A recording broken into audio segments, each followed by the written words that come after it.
Hi guys, do you want to get 100% success rate in growing roses from cutting? If you are one of the most of us that want to grow roses from cutting, you have to know some tricks and hacks.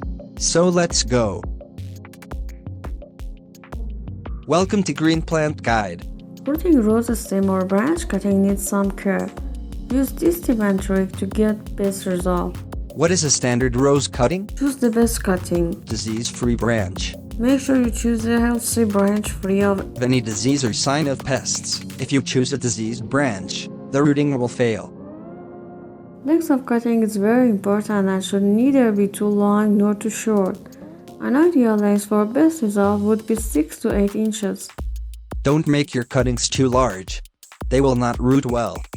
Remove the lower leaves and leave only a pair of top leaves. Fewer leaves means less stress on the cutting. Also remove any flower on the branch, so plant can divert energy to root development. Which equipment do you need? Cut with a clean and sharp cutting blade.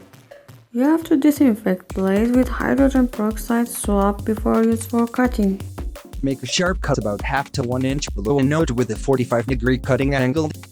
This is where the rooting starts. Growing medium. This is very important.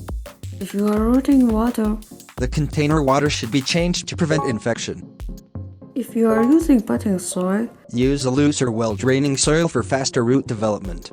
you can choose a sandy soil, cocoa peat, peat moss, perlite, and some stuff like that.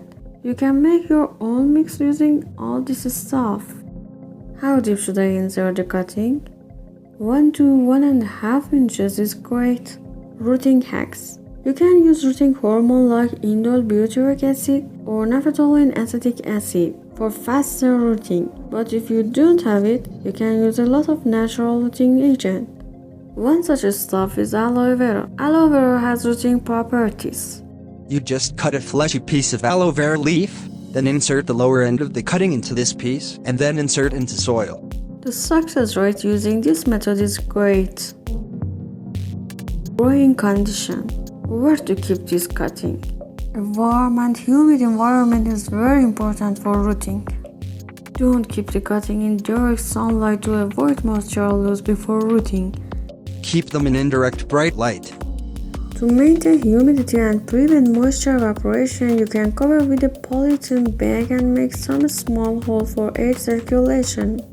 How frequently water rose cuttings? You can water them only if the topsoil is dry on touch or fingertip. How long does it take roses to grow from cuttings? Minimum period of at least 4 to 6 weeks, or even more for sufficient roots. Expect the cuttings to take root within 2 months. When should you take your rose cutting? Rose cuttings should be taken from the current year's growth. Softwood rose cuttings will vary new growth in late spring and summer. These root quickly and easily. Semi-hardwood cutting are taken in the summer and early autumn. When new stems are firmer and more mature. Thanks for watching. I will see you in the next Green Plant Guide video. Do it yourself and enjoy gardening.